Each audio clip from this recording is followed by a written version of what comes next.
You're listening to 89.1 FM WNYU Against the Vile Grain. I have on the phone with me a very special guest, Zayla of Doll and Pissflower. Thank you so much for coming on the show. Thank you for having me. I'm excited. Awesome. Let's just dive right into it. So, you've worked under a number of styles and genres, but I want to start by diving into your dark ambient musique concrète work. I would say the best word to describe it is malaise, especially Comfort is a Disease. It really oozes unease by putting the listener in these less than pleasant situations in urban environments, which are then contrasted by these very beautiful minimalistic synth compositions. For example, in Water feature off that album, you have these eerie swirling synths which spin around, audio of a fight breaking out. I'm curious where you collect your samples and what inspires you to record the world around you. Are they maybe influenced at all by the environment of Phoenix, Arizona in particular? I would say that album specifically was inspired by, I actually live right outside of Phoenix in a little suburb called Scottsdale, and it's like a lot of college people, a lot of like rich old people, like snowbirds that just come here for the winter and stuff. So a lot of those recordings I had collected with the specific intent of them being situations and things that make me uncomfortable. Each one of those songs on the album, the recording has a connection to it of something, some situation, place or something that makes me uncomfortable. For collecting recordings just in general, if I like the sound of something and I have my recorder on me, I'll just record it. For those ones specifically, all of those were probably collected over the course of a year, and I had picked out each one of those for that album to represent different things within each of the songs. I'm inspired to collect the recordings because listening to the world around me, there's all sorts of amazing inspirational stuff that comes out. And another thing too with Comfort is a Disease, you know, a lot of people like to collect field recordings of nature, field recordings of water, and of course I love collecting those kind of things, getting the natural sounds. But for that, I kind of wanted to go more into, you know, getting the recordings of like the people fighting, or that guy in Dr. Angel just talking dirty to someone. Like all those were collected by myself. But yeah, just anything that is interesting or cool. Like, I guess instead of whipping my phone out to get a video of the fight, I, you know, decided I'm going to whip my recorder out to get audio of the fight instead. Interesting. And I'm curious as to what Comfort is a Disease means to you. I feel like there are maybe a lot of ways to approach that title. You talk about you sample things that are just like interesting to you or fascinate you, but certainly the things that you record a lot of the times are a little bit unsettling. So I'm interested in that title. Comfort is a Disease is just kind of like a personal mantra for myself. The way I see it is, if I don't make myself uncomfortable, I'm never going to have any new experiences. I'm never going to learn anything. So it's kind of saying, you know, comfort is great and all, but, you know, when I'm uncomfortable, I learn new things about myself. I learn new things about the world around me. So that was kind of my meaning of it, you know, when I'm in a situation that I don't particularly feel comfortable in, I tend to learn things from it. I tend to take more away from it than if I was just sitting in my room doing something comfortable, like watching TV or listening to music or reading a book. You know, of course those things are all amazing and I love doing those things, but what really inspires me is the idea of all these things that bother me and bug me, teaching me things. Definitely. But I think just about any interpretation that someone could take away from that, whatever comfort is a disease means to you, I think it has a lot of different meanings that could be put along with it. Nice. Yeah. Yeah. And I think specifically, that's nice. That's a very beautiful way that you put that. That like when you push yourself outside of your comfort zone, you find that you have novel or unique or interesting experiences. I think maybe even with the genre of like noise in itself, it is like we're both probably like poisoned at this point where it's like a comforting thing to listen to, but I think most people would describe noise, death industrial in general, as being something quite unsettling. Yeah, on the topic of interesting samples, in your project Piss Flower, both you and your partner Rin are credited as playing Urine. I wanted to know how one goes about playing Urine and what motivated you and Rin to build a project around the theme of piss.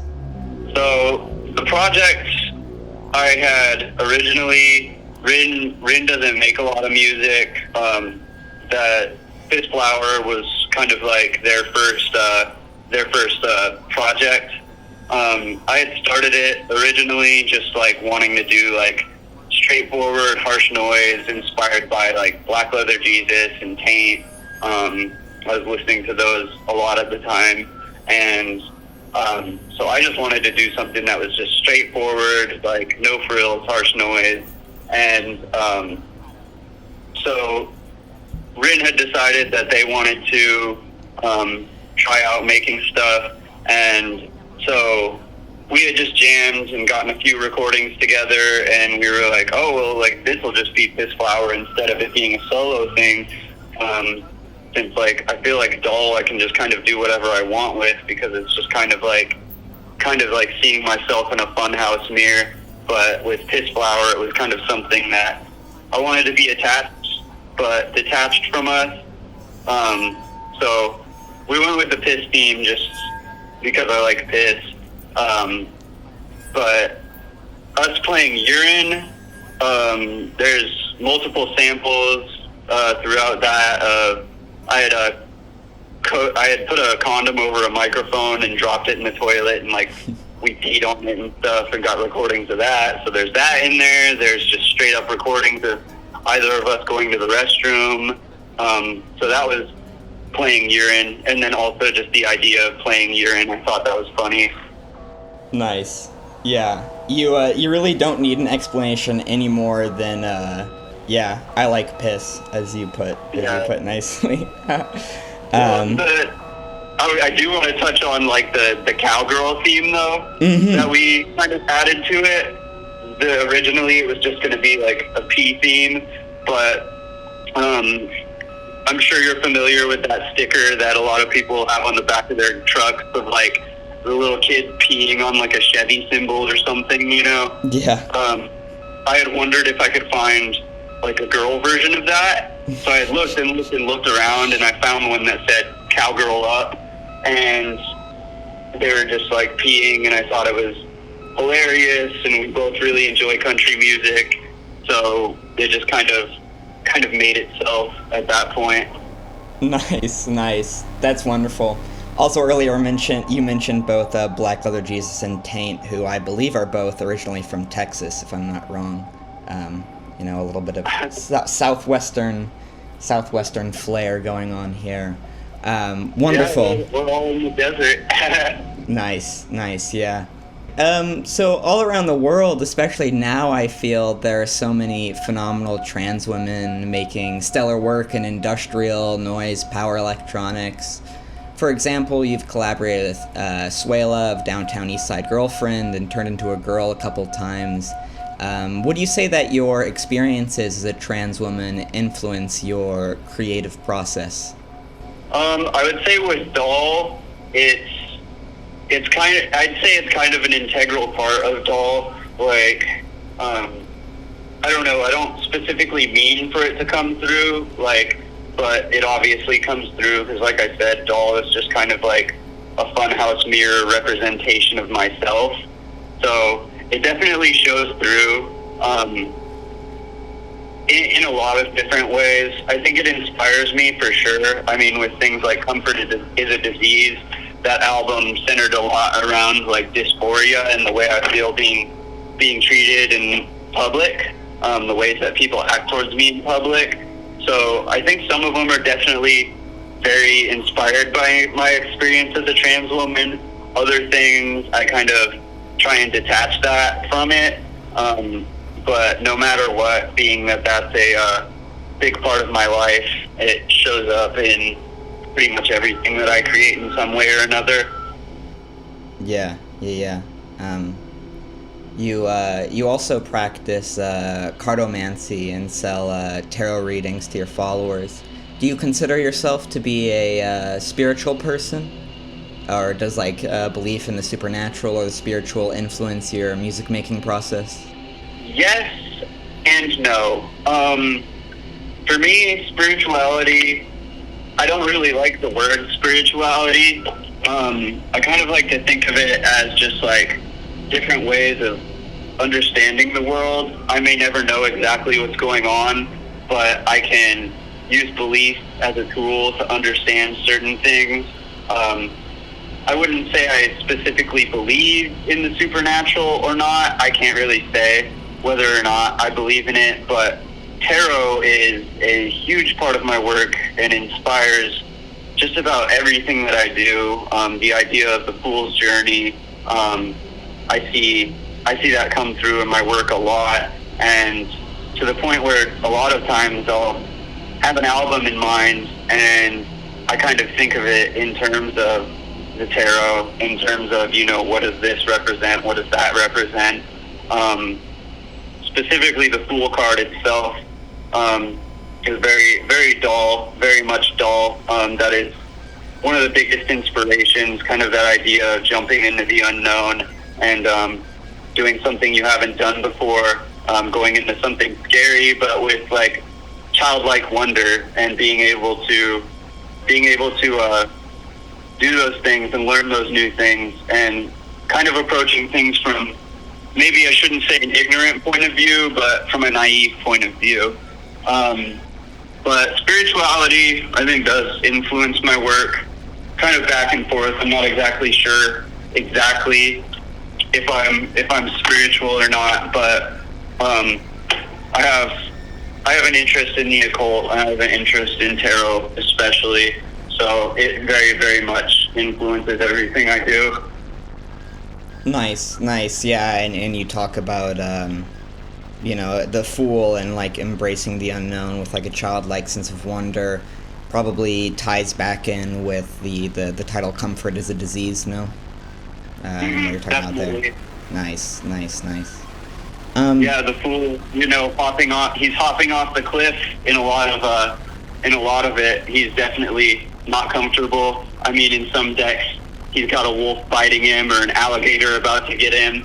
So, very much relates to Comfort is a Disease. Nice, yeah. I also love the cover art for Comfort is Disease. I think it's like Pinkie Pie and death. Yeah, that's wonderful. Much of your work carries sexual undertones, or is directly sexual in nature. For example, on your album Magic Wand, Volume 1 through 4, was recorded primarily with a magic wand vibrator and contact mics.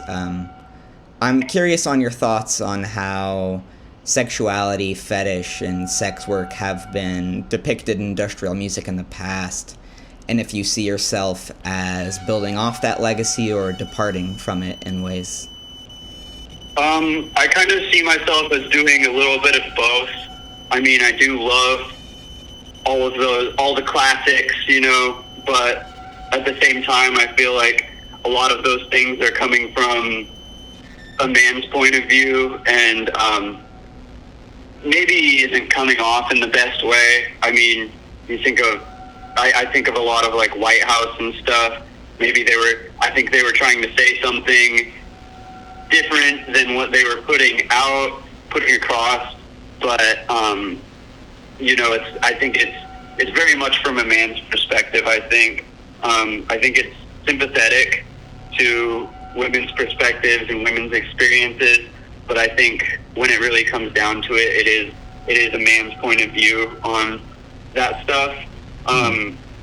And like I said, I do love all that stuff, but I think the big thing for me with depicting sexuality, sexuality is a huge part of my life, has pushed me into understanding myself a lot more, and with all the more like sexual stuff, it is very heavy on like queer sexuality, which of course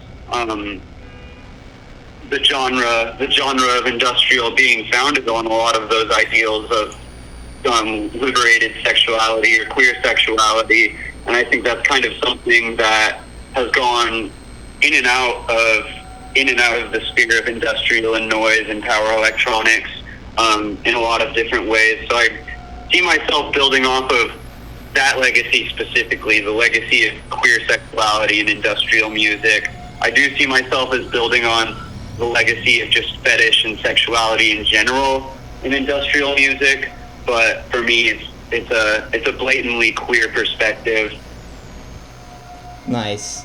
Yeah, absolutely. And it's interesting that you bring up like White House and what they were probably shooting for, and their ideals being like probably righteous, but it being very misunderstood. For example, you have that track Why You Never Became a Dancer. William Bennett has admitted that he's a big fan of like Tracy Ullman, who like the song is like a criticism of like Why I Never Became a Dancer. And yet you go on like the YouTube comments for that song, and it's just a bunch of people like saying the most like disgustingly misogynistic things. Oh yeah, I think that's unfortunately, I think a large majority of people just kind of like, it goes right over their head. I think some people just want things to be surface level, and they're not always surface level, especially when it comes to industrial music. There's a lot of layers and nuance to a lot of the things that people put out there, and I think some people have a tendency to take it at face value instead of understanding a little bit more what they were trying to put forth. And I think sometimes as well, I don't think even William Bennett knew exactly what he was trying to put forth in some cases, but I think it was kind of to, just wanting to be edgy. I think there's more substance to it than, of course, just being edgy, but it's all very edgy, and edgy people love edgy shit, so... Definitely. Yeah, a lot of the genre has been, especially when they address things like sex and fetishism and sex work, it is definitely tainted with that just desire to do nothing more than provoke shock, which is, it's a bit tired. And I definitely think your work falls far outside of that, especially in terms when you're talking about like queer sexuality. It seems very authentic and a central part of your work. And it's very well done. I try and keep it all really honest. I try and keep it all, if I don't feel uncomfortable about the music that I'm making, then I feel like it's a failure on my part. Nice. Yeah. Very cool, very cool. You also recently started a new record label, no? Floodlight Collective. Do you have a mission for the label, or can you tell us what we can expect to hear from Floodlight in the future? So Floodlight Collective, the way I see it, it is a label in some ways, but I want it to be more of a collective than anything. I want to work with the same artists over and over again, and I want the profits from the tapes to either go back to the artist. If the artist doesn't need the money, then I want it to go to buying instruments for people or buying things that people need, giving to people's GoFundMes, just whatever I can. I don't plan on keeping any of the money besides what I need to make the next batch. So any profits from the label, I'm unfortunately going to be charging a little bit more than I would like to for the tapes, but within that, I want to put that profit back into the artists and back into other people who maybe don't have the resources to be able to get the things that they want or the things that they need with electronic music or noise. With electronic music, I feel like it can be very inaccessible at times. Of course, anyone can go and pirate Ableton and stuff, but something like that can be very intimidating, especially for someone who doesn't have any experience with it. I think a big part of the label is me wanting to get the tools that people need into their hands, especially for queer people and trans people and the people who are a part of the label, which will probably mostly end up being queer and trans people. Nice. Yeah, that's a wonderful mission. That's awesome. And your first tape, one of your first tapes that you're putting out is by Downtown East Side Girlfriend, no? Yep, that's going to be the very first one. It should be coming out here in the next couple of weeks. I've been a little bit busy lately, so trying to balance working on that and not overwhelming myself, but the tapes are looking beautiful. I cannot wait. I know Suela's excited for it. I'm super excited for it. I couldn't ask for a better first release for the label, because if you haven't heard that album yet, it's fucking amazing. The stuff that Suela makes is just incredible and intense, and the emotion that she puts into it is something that, to me, like, I have a hard time even fathoming sometimes, because it's so raw. It's amazing. It's great work, and couldn't be happier about having her on board with it and having her on the label. Nice. Yeah. Suela's work is incredibly forward-thinking, sonically as well as emotionally. Oh, yeah. Pushing the genres in a lot of different exciting directions, which are, I'm very thrilled about. Oh, yeah. Definitely. Yeah, and are there any other projects we should look forward from seeing from you personally, from Doll, or any of your other projects? I have one tape coming out. I want to say it's coming out in July, but I'm not 100% sure. But it will be coming out soon. It's all done. I have it all sent out to the label and stuff. So I have an album called Circuit Drama coming out with Breathing Problem Production at some point in the future. Other than that, Doll is kind of in a hibernation period at the moment. My goal lately has been to just keep creating things that I haven't done with Doll yet. I love industrial music as a whole, and I want Doll to reflect the many different types of industrial music, the many different styles of industrial music, while also staying true to myself. So there will be more stuff coming out soon that will be very different from anything else that I've created so far, while still staying true, of course, to staying true to what the project is about.